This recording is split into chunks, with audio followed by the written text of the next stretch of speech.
Šī diena mums sākās ar nopietnu pārdomu brīdi. Es gribēju padalīties tādā atziņā vai pieredzē kaut kādā jaunā, kas liek visiem apstāties un aizdomāties par to darbu, ko mēs veicam. Vai mēs esam uz pareizā ceļa, vai mēs ejam pareizajā virzienā vai nē. Un dažkārt par lēmumiem, ko mēs pieņemam. Mums vakar bija situācija, kad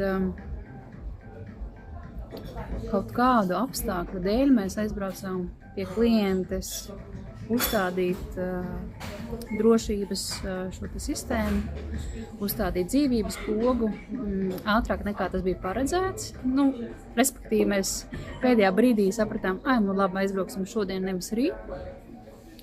Un tas viss beidzās ar to, kad sieviete nospieda trauksmes pogu jau burtiski 3,5 stundas pēc uzstādīšanas. Mēs iespējams no sākuma domājām, ka tas ir varbūt tāds testa zvans. Taču jau pāris sekundēs noskaidrojās, ka tas ir ātrās palīdzības izsaukšana, un galu galā beidzās tas viss ar sievietes reanimāciju, turpat viņas dzīves vietā. Un kas to zina, kā būtu bijis, ja mēs nebūtu šo te uzdevumu izpildījuši vakar.